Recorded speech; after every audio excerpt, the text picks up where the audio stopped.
ദൈവനാമം മഹത്വപ്പെടട്ടെ. കർത്താവിൽ പ്രിയ വിശ്വാസികളുടെ സമൂഹമായ കുഞ്ഞുങ്ങളെ നിങ്ങൾക്ക് ഏവർക്കും വീണ്ടും വരുമെന്ന് അരുളിച്ചെയ്ത് ഉദ്ധിതനായ കർത്താവായ യേശു ക്രിസ്തുവിന്റെ നാമത്തിൽ പ്രഭാതവചനത്തിലേക്ക് വളരെ വിനീതമായി എൻ്റെ സ്വാഗതം. ഇന്ന് വിഷയമായി കൊണ്ടുവന്നിരിക്കുന്നത് ദൈവം മനുഷ്യനെ തൻ്റെ സാദൃശ്യത്തിൽ സൃഷ്ടിച്ചു. മനുഷ്യൻ ദൈവത്തിൻ്റെ സ്വരൂപത്തിൽ സൃഷ്ടിക്കപ്പെട്ടു.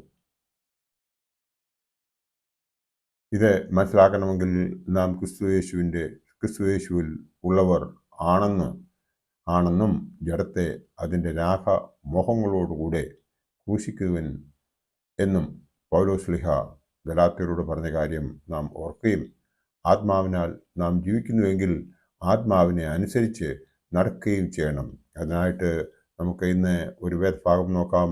എഫേസ്യർ 4-ാം അധ്യായം 22 മുതൽ 24 വരെയുള്ള ഭാഗം നമുക്ക് ഒന്ന് നോക്കാം. അതിൽ എന്താണ് പറയുന്നതെന്ന്. മുമ്പിലത്തെ നടപ്പ് സംബന്ധിച്ച് ചതിമോഹങ്ങളാൽ വഷളായി പോകുന്ന പഴയ മനുഷ്യനെ ഉപേക്ഷിച്ച് നിങ്ങളുടെ ഉള്ളിലെ ആത്മാവ് സംബന്ധമായി പുതുക്കം പ്രാപിച്ച് സത്യത്തിൻ്റെ ഫലമായ നീതിയിലും വിശുദ്ധിയിലും ദൈവാനുരൂപമായി സൃഷ്ടിക്കപ്പെട്ട പുതു മനുഷ്യനെ ധരിച്ചുകൊള്ളുവീൻ എന്നാണ് ഈ വേദഭാഗം നമ്മെ ഉദ്ബോധിപ്പിക്കുന്നത്. ഈ വേദഭാഗം നമുക്ക് മനസ്സിലാകണമെന്നുണ്ടെങ്കിൽ പഴയ നിയമത്തിൽ എന്താണ് പറയുന്നതെന്ന് നമുക്ക് നോക്കാം. ഉൽപ്പത്തി പുസ്തകം 1-ാം അധ്യായം 26-ഉം 27-ഉം നമുക്ക് ഒന്ന് നോക്കാം. അതിൽ എന്താണ് പറയുന്നത്? അനന്തരം ദൈവം നാം നമ്മുടെ സ്വരൂപത്തിൽ നമ്മുടെ സാദൃശ്യപ്രകാരവും മനുഷ്യനെ ഉണ്ടാക്കുക. അവൻ സമുദ്രത്തിലുള്ള മത്സ്യത്തിന്മേലും ആകാശത്തിലുള്ള പർവ്വജാതികളിന്മേലും മൃഗങ്ങളിന്മേലും സർവ്വഭൂമിയിന്മേലും ഭൂമിയിൽ ഇഴയുന്ന എല്ലാ ജാതിയിന്മേലും വാഴട്ടെ എന്ന് കൽപ്പിച്ചു. ഇങ്ങനെ ദൈവം തൻ്റെ സ്വരൂപത്തിൽ മനുഷ്യനെ സൃഷ്ടിച്ചു.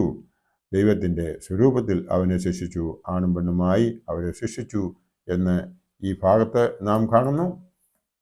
ഇവിടെ നാം മനസ്സിലാക്കേണ്ടത് പിതാവും പുത്രനും പരിശുദ്ധാത്മാവും ചേർന്ന് ഒരു തീരുമാനം എടുത്തു എന്നാണ് നാം ഇവിടെ മനസ്സിലാക്കേണ്ടത്.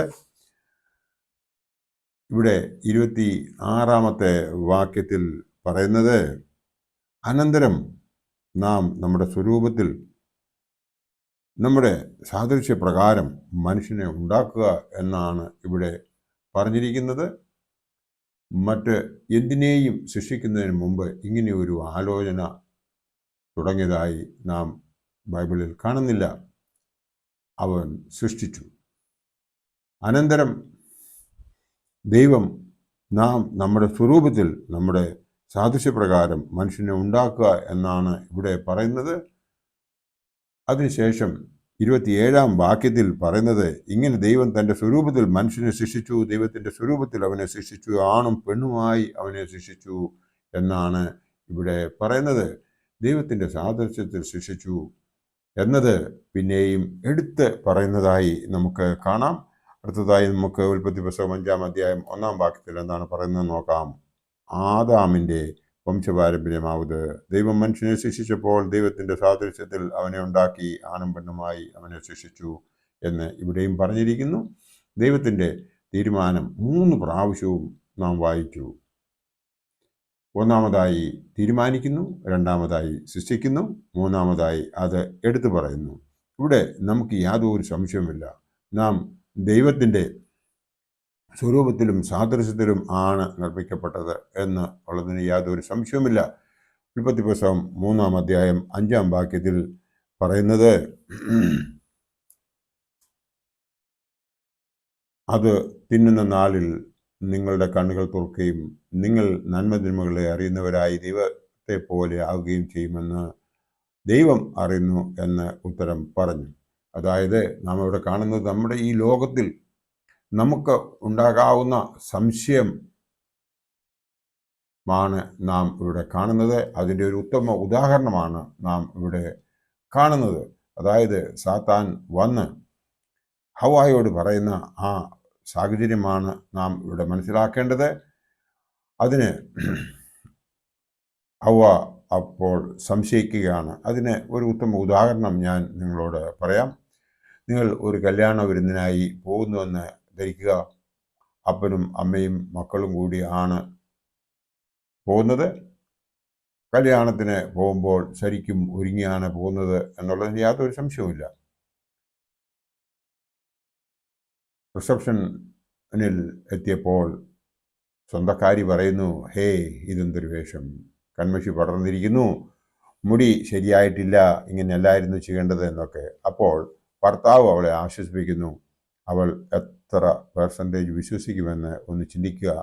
എപ്പോൾ വരെ അവൾ സ്വയം കണ്ണാടിയിൽ നോക്കുന്നില്ലയോ അതുവരെ സംശയത്തിലായിരിക്കും. ഇത് തന്നെയാണ് ഹവ്വായ്ക്കും സംഭവിക്കുന്നത്. ഇതാണ് നമുക്കും സംഭവിക്കുന്നത്. ദൈവം നമ്മെ എല്ലാറ്റിനും അധിപതിയാക്കി. അവയെക്കൊണ്ട് നാം ഈ ലോക ജീവിതം സ്വന്തമാക്കുകയാണ് വേണ്ടത്. അതിനായി എപ്പോഴും ദൈവത്തോട് നന്ദി പറയുകയാണ് വേണ്ടത്. എന്നാൽ നാം അത് ചെയ്യാറുണ്ടോ എന്ന് നാം നമ്മോട് തന്നെ ഒന്ന് ചോദിക്കേണ്ടതുണ്ട്. അതിന് പകരം നാം എന്താണ് ചെയ്യുന്നത്? ഭൗതിക സുഖങ്ങൾക്ക് വേണ്ടി പ്രാർത്ഥിക്കുന്നു. അത് ദൈവം യഥാർത്ഥത്തിൽ നമ്മെ ഏൽപ്പിച്ചിരിക്കുന്നതാണ്. അത് മനസ്സിലാക്കി അതിനെ വിനിയോഗിക്കുകയാണ് നാം ചെയ്യേണ്ടത്. രോഗം ഉണ്ടാകാതിരിക്കുവാൻ നമ്മൾ നോക്കണം. അതിനുള്ള ജീവിത രീതി കൈക്കൊള്ളണം. നമ്മെ തന്നെ ഒന്ന് തിരുത്തണം. അതിനുവേണ്ടി നാം എന്താണ് ചെയ്യേണ്ടത്? കൊലോസ്യർ 3-ാം അധ്യായം 9 മുതൽ 10 വരെയുള്ള ഭാഗം നമുക്ക് ഒന്ന് നോക്കാം. അവിടെ എന്താണ് പറയുന്നത്? അന്യോന്യം ഭോഷ്ക് പറയരുത്. നിങ്ങൾ പഴയ മനുഷ്യനെ അവൻ്റെ പ്രവൃത്തികളോടുകൂടെ ഉരിഞ്ഞുകളക. തൻ്റെ സൃഷ്ടിച്ചവൻ്റെ പ്രതിമപ്രകാരം പരിജ്ഞാനത്തിനായി പുതുക്കം പ്രാപിക്കുന്ന പുതിയ മനുഷ്യനെ ധരിക്കുന്നുവല്ലോ എന്നാണ് ഇവിടെ എടുത്ത് പറഞ്ഞിരിക്കുന്നത്. നാം ചെയ്യുന്ന ഏറ്റവും വലിയ തെറ്റ് എന്താണ്? നാം ദൈവത്തെ പോലെ ആകാൻ ശ്രമിക്കുന്നു. നാം മറന്നുപോകുന്നു നാം അവൻ്റെ സ്വരൂപത്തിലും സാദൃശ്യത്തിലുമാണ് ഉണ്ടാക്കപ്പെട്ടിട്ടുള്ളതെന്ന്. നമ്മുടെ മേൽപ്പെട്ടക്കാരും പട്ടക്കാരും സമയാസമയങ്ങളിൽ നമ്മെ ഉദ്ബോധിപ്പിക്കുന്നതും ദൈവം നമ്മളോട് പറഞ്ഞു തന്നിരിക്കുന്നതും എല്ലാം നമ്മളെ സൃഷ്ടിച്ചവനായ ആ സൃഷ്ടാവിൻ്റെ വഴിയിലൂടെ ജീവിക്കുവാൻ വേണ്ടിയിട്ടാണ്.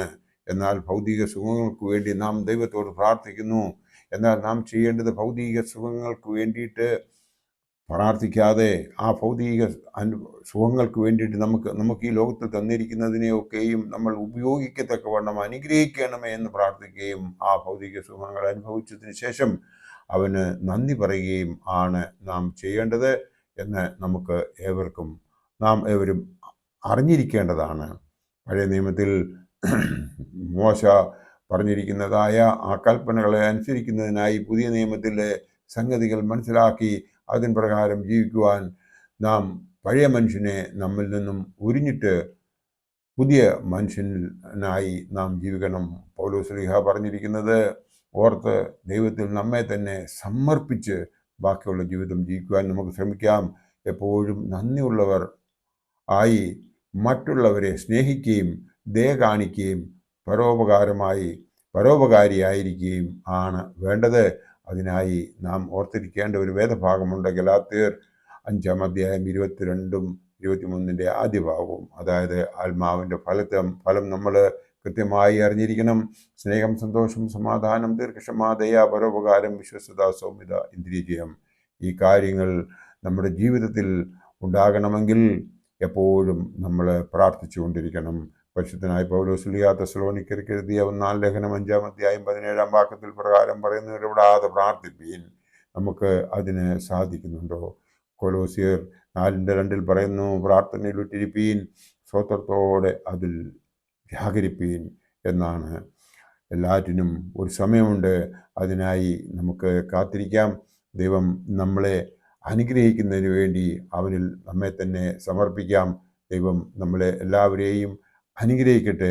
നാം നമ്മെ തന്നെ തിരിച്ചറിഞ്ഞാൽ മാത്രം മതി എന്ന് മാത്രമേ ഈ അവസരത്തിൽ പറഞ്ഞുകൊണ്ട് എൻ്റെ വാക്കുകൾ ഉപസംഹരിക്കട്ടെ. നന്ദി, നമസ്കാരം.